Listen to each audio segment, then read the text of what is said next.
ನನ್ನ ಪ್ರೀತಿಯ ದ್ವಿತೀಯ PUC ವಿದ್ಯಾರ್ಥಿಗಳೇ, ಎಲ್ಲರಿಗೂ ಕೂಡ ಮತ್ತೊಮ್ಮೆ ನಮ್ಮ ಯೂಟ್ಯೂಬ್ ಚಾನಲ್ಗೆ ಸ್ವಾಗತವನ್ನು ಕೋರುತ್ತಿದ್ದೇನೆ. ನಾನು ನಿಮ್ಮ ಇಸ್ಲಾಂ ಸರ್. ನಿಮ್ಮ ಕ್ವಶನ್ ಬ್ಯಾಂಕಲ್ಲಿ ಇರುವಂಥ 2 ಅಂಕದ ಪ್ರಶ್ನೆಗಳ ಉತ್ತರಗಳನ್ನು ಈಗ ನಾನು ನಿಮಗೆ ಕೊಡ್ತಾ ಇದ್ದೇನೆ. ಉತ್ತರ ಕೊಡುವ ಸಮಯದಲ್ಲಿಯೇ ಇಂಪಾರ್ಟೆಂಟ್ ಯಾವುದು 2 ಮಾರ್ಕ್ಸ್ ಕ್ವಶನ್ಸು ಎಕ್ಸಾಮಿಗೆ ಬರುವಂಥದ್ದನ್ನು ಅಂತ ಕೂಡ ನಾನು ನಿಮಗೆ ತಿಳಿಸ್ತಾ ಹೋಗ್ತೇನೆ. ಬನ್ನಿ sir. Books will never disappear ಅಂತ ಒಂದು ಬಹಳ ಇಂಪಾರ್ಟೆಂಟ್ ಆಗಿರುವಂಥ ಮಜಾ ಕೊಡುವಂತಹ ಹಾಗೂ ಒಂದು ವ್ಯಾಲ್ಯೂ ಎಜುಕೇಷನ್ ಬೇಸ್ಡ್ ಚಾಪ್ಟರ್ ಇದೆ, ಬುಕ್ಸ್ ವಿಲ್ ನೆವರ್ ಡಿಸಪಿಯರ್ ಅಂತ. ಇದರಲ್ಲಿ ಇಂಟರ್ವ್ಯೂ ನಡೆಯುತ್ತೆ. ಜಾರ್ಜ್ ಲೂಯಿಸ್ ಬಾಕ್ಸ್ ಅವರ ಇಂಟರ್ವ್ಯೂ ರಾಬರ್ಟ್ ಆಲಿಫ್ಯಾನೋ ಅಂತ ತೆಗೆದುಕೊಳ್ತಾರೆ. ಮೊದಲನೆಯ ಪ್ರಶ್ನೆ, who was Borges mother, what feeling did she have towards him ಅಂತ ಇದೆ. ಹಾಗಿದ್ರೆ ಬೋರ್ಗ್ಸ್ ರವರ ತಾಯಿಯ ಹೆಸರು ಏನು ಅಂತ ಕೇಳಿದ್ದಾರೆ. ಸರಿಯಾದ ಉತ್ತರ ಡೋನಾ ಲಿಯಾನೋರ್. ನೆನ್ಪಿಟ್ಕೊಳ್ಳಿ, ಡೋನಾ ಲಾರಾ ಅದು ಸನಿ ಮಾರ್ನಿಂಗು, ಇಲ್ಲಿ ಬರೀಬೇಕಾಗಿರೋದು ಡೋನಾ ಲಿಯಾನಾರ್. ಆ್ಯಕ್ಚುಲಿ ಅದನ್ನು ಡಾನಾ ಅಂತ ಓದಬೇಕು, ಡಾನಾ ಲಿಯಾನೋರ್ ಅಂತ. ಕ್ಲಿಯರ್? ಹಾಗಿದ್ರೆ 5 ಮಾರ್ಕ್ಸು. ಇನ್ನೊಂದು ಮಾರ್ಕ್ಸಿಗೆ what feeling did she have towards him ಅಂತ ಇದೆ. She had deep love and kindness towards him ಅಂತ ಬರೀಬೇಕು. ಕ್ಲಿಯರ್? ಈಗ 2ನೆಯ ಪ್ರಶ್ನೆ ನೋಡೋಣ. Name any 2 things that happen in human life that can be considered as resource according to Borges ಅಂತ ಇದೆ. ಜಾರ್ಜ್ ಲೂಯಿಸ್ ಬಾಕ್ಸ್ ಅವರ ಪ್ರಕಾರ ಜೀವನದಲ್ಲಿ ಮನುಷ್ಯನಾಗಿ ಹುಟ್ಟಿದ ಮೇಲೆ ಏನೆಲ್ಲ ತಾವುಗಳು ದೇವರು ಕೊಟ್ಟಿದ್ದನ್ನು ಅದು ರಿಸೋರ್ಸ್ ಅಂತ ಅಂದುಕೊಳ್ಳಬೇಕು ಅಂತ. ಮೊದಲನೆಯದು ಹ್ಯುಮಿಲಿಯೇಷನ್ ಅಂತ, 2ನೆಯದು ಮಿಸ್ಫಾರ್ಚ್ಯೂನ್, 3ನೆಯದು ಎಂಬ್ಯಾರಾಸ್ಮೆಂಟ್ ಅಂತ. ಕ್ಲಿಯರ್? ಈ 3 ಕೂಡ ಗಟ್ಟು ಹೊಡಿಬೇಕು, ಕಲಿಬೇಕು ತಾವುಗಳು. ಯಾವುದಾದ್ರು 2 ಇಲ್ಲಿ ಕೇಳಿದ್ರು ನೋಡಿ. ಹಾಗಿದ್ರೆ 1ನೇದು ಅಷ್ಟೇನು ಇಂಪಾರ್ಟೆಂಟ್ ಅಲ್ಲ, ಆದರೆ 2ನೆಯ ಕ್ವಶನ್ ಇದಲ್ವಾ ಬಹಳ ಇಂಪಾರ್ಟೆಂಟ್ ಆಗಿರುತ್ತೆ. ಇದು ಹಾರ್ಟ್ ಕ್ವಶನ್ ಸರ್. 3ನೇದು ಕೊಟ್ಟಿದ್ದಾರಲ್ವಾ, ಅಲೆಸ್ನಾ ಹೇ ವರ್ಡ್ ಫರ್ನ್ ಅಂತ ಇದೆ. Whose words are these and what do they mean ಅಂತ ಇದೆ. ಹಿಂಗಂದರೆ ಏನು ಹಾಗೂ ಈ ಮಾತನ್ನು ಯಾರು ಹೇಳಿದರು ಈ ಸ್ಟೇಟ್ಮೆಂಟನ್ನು ಅಂತ ಕೇಳಿದ್ದಾರೆ. ಗೋತೇಸ್ ವರ್ಡ್ಸ್ ಅಂತ, ಗೋತೇಸ್ ಸೆಡ್ ದೀಸ್ ವರ್ಡ್ಸ್ ಅಂತಲೂ ಕೂಡ ಎಕ್ಸಾಮಲ್ಲಿ ಬರಿಬೋದು. 1 ಆಯಿತು. 2ನೇ ಪ್ರಶ್ನೆಯೂ ಇದರ ಅರ್ಥವೇನಪ್ಪ ಮೀನಿಂಗ್ ಅಂದರೆ everything near becomes for, FAR ಅಂತ ಬರೀರಿ, ಅಥವಾ ಡಿಸ್ಟೆಂಟ್ ಅಂತಲೂ ಕೂಡ ಬರಿಬೋದು. ಎವ್ರಿಥಿಂಗ್ ನಿಯರ್ ಬಿಕಮ್ಸ್ ಫಾರ್ ಅಂದರೆ ಜೀವನದಲ್ಲಿ ನಾನು ಹತ್ತಿರವಿದ್ದ ಎಲ್ಲ ವಸ್ತುಗಳು ದೂರವಾದವು ಅಂದರೆ ಬ್ಲೈಂಡ್ ಆಗಿಬಿಟ್ಟೆ ಅಂತ ಹೇಳ್ತಾನೆ ಇಂಡೈರೆಕ್ಟಾಗಿ. ಕ್ವಶನ್ ನಂಬರ್ 4 ನೋಡೋಣ. ಇದು MCQಸ್ಗೆ ಬರುವ ಸಾಧ್ಯತೆ ಇದೆ. ಕ್ವಶನ್ ನಂಬರ್ 3 ಆಯಿತಾ. ಬನ್ನಿ ಈಗ ಕ್ವಶನ್ ನಂಬರ್ 4 ನೋಡೋಣ. According to ಬೋರ್ಗ್ಸ್ who made remarkable comment on books, what is the name of the book ಅಂತ ಇದೆ.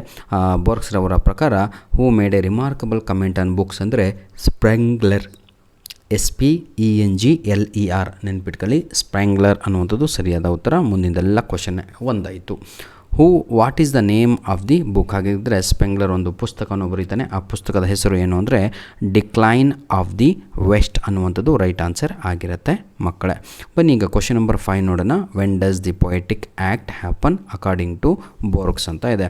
ಹಾಗಿದ್ರೆ ಬೋರ್ಗ್ಸ್ರವರ ಪ್ರಕಾರ ಪೊಯೆಟಿಕ್ ಆ್ಯಕ್ಟ್ ಹ್ಯಾಪನ್ ಆಗುವಂಥದ್ದು ಯಾವಾಗ ಅಂತ ಹೇಳಿದರೆ ನೋಡಿ, when the reader reads and recreates the poem in his mind ಅಂತ.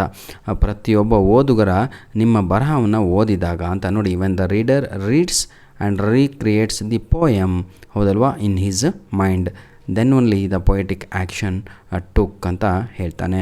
ಮೆನ್ಷನ್ ಎನಿ 2 ಎಸೆನ್ಷಿಯಲ್ ಮೆಟಫರ್ಸ್ ಅಂತ ಕೇಳಿದರೆ ಯಾವುದಾದ್ರೂ 2 ಬರೀರೋ ಸಾಕು ಅಂತ. ಇಲ್ಲಿ 4ಕ್ಕೆ 4 ಕೂಡ ಕೊಟ್ಟಿದ್ದಾನೆ, 4 ಕೂಡ ಕಲೀರಿ, ಆದರೆ ಎಕ್ಸಾಮಲ್ಲಿ ಯಾವುದಾದ್ರೂ 2 ಬರೀರಿ ಅಂತ ಕೇಳಿದ್ದಾನೆ ಇಲ್ಲಿ. ಬನ್ನಿ sir. Mention any 2 essential metaphors ಅಂತ ಇದೆ. 1ನೇದು time and river, 2nd one life and dreams, 3ನೇದು ಡೆತ್ ಆ್ಯಂಡ್ ಸ್ಲೀಪ್, 4ನೇದು ಸ್ಟಾರ್ಸ್ ಆ್ಯಂಡ್ ಐಸ್, 5ನೇದು ಫ್ಲವರ್ಸ್ ಆ್ಯಂಡ್ ವಿಮನ್. ಹಾಗಿದ್ರೆ 5 ಇದ್ದಾವೆ, ಯಾವುದಾದ್ರು 2 ಬರೀರಿ ಅಂತ. ಸರಿ, ಹಿಂಗಂದ್ರೆ ಏನು ಅಂತ ಅರ್ಥ ಆಗಿಲ್ಲಲ್ವಾ? ನಾನು ಹೇಳ್ಕೊಡ್ತೀನಿ ನೋಡಿ. Time and river never stops ಅಂತ, ಹೌದಲ್ವಾ. ಲೈಫ್ ಆ್ಯಂಡ್ ಡ್ರೀಮ್ಸ್, ಲೈಫ್ ಅಂದಮೇಲೆ ಮನುಷ್ಯ ಬದುಕಿದ್ದಾನೆ ಅಂದಮೇಲೆ ಅವನು ಕನಸನ್ನು ಕಾಣಲೇಬೇಕು ಅಂತ. ಸಾವು ಅಂದಮೇಲೆ ಡೆತ್ ಆ್ಯಂಡ್ ಸ್ಲೀಪ್ ಅಂತ, ಮಲಗಲೇಬೇಕು ಮನುಷ್ಯ ಅಂತ. ಸ್ಟಾರ್ಸ್ ಆ್ಯಂಡ್ ಐಸ್ ಅಂತ ಹೇಳಿದರೆ ಸದಾ ಅವನ ಕಣ್ಣುಗಳು ನಕ್ಷತ್ರಗಳಂತೆ ಏನಂತೀರ ತಾವುಗಳು ಆಯಿತಾ, ಶೈನ್ ಆಗ್ತಾನೆ ಇರುತ್ತವೆ ಅಂತ. ನೆಕ್ಸ್ಟ್ ವಿದ್ಯಾರ್ಥಿಗಳೇ, ಫ್ಲವರ್ ಆ್ಯಂಡ್ ವಿಮನ್ ಅಂತ ಹೇಳಿದರೆ ಹೆಣ್ಣು ಅಂದಮೇಲೆ ಹೂವನ್ನು ಧರಿಸಲೇಬೇಕು ಅಂತ. ಇದು ಮೆಟಫರ್ ಆಗಿರುತ್ತೆ. Question number 8, what are the extension of our sight according to Borges. ನೋಡಿ, ಕ್ವಶನ್ ನಂಬರ್ 7, ಕ್ವಶನ್ ನಂಬರ್ 8 ಬಹಳ ಅಂದರೆ ಬಹಳ ಇಂಪಾರ್ಟೆಂಟ್ ಆಗಿರ್ತವೆ. ಆಯಿತಾ, ಕ್ವಶನ್ ನಂಬರ್ 7, 8 ಕಂಪ್ಯಾರಿಸನ್ ಮಾಡೋಕ್ಕೋದ್ರೆ 7 ಬಹಳ ಗ್ರೇಟ್. ಆಯಿತಾ, ಅಷ್ಟು important. What are the essential of our sight according to Borges ಅಂತ ಇದೆ.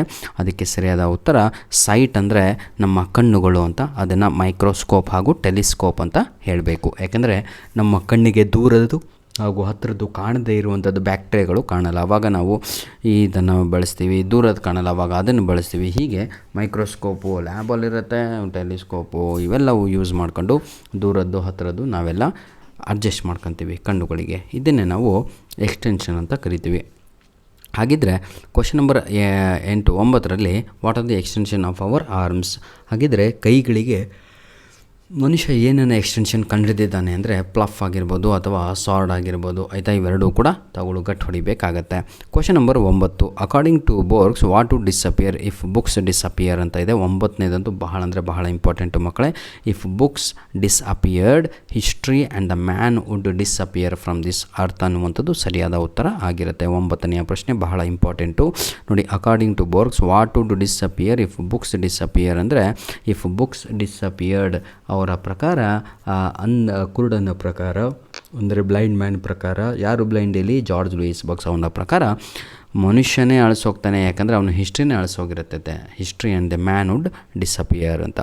ನೆಕ್ಸ್ಟು ಹಾಗಿದ್ರೆ ಕ್ವಶನ್ ನಂಬರ್ 10, ಇದು 4 ಮಾರ್ಕ್ಸಿಗೆ ಬರುವಂಥ ಬಹಳ ಅಂದರೆ ಬಹಳ ಇಂಪಾರ್ಟೆಂಟು.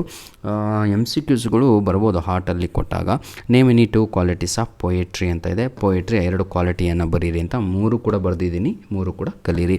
ಒಂದು ಮ್ಯಾಜಿಕಲ್ಲು, ಒಂದು ಮಿಸ್ಟೀರಿಯಸ್, ಇನ್ನೊಂದು ಅನ್ಎಕ್ಸ್ಪ್ಲೇನಬಲ್ ಅನ್ನುವಂಥದ್ದು ಸರಿಯಾದ ಉತ್ತರ ಆಗಿರುತ್ತೆ. ಅರ್ಥ ಆಯ್ತಾ ಮಕ್ಕಳೇ?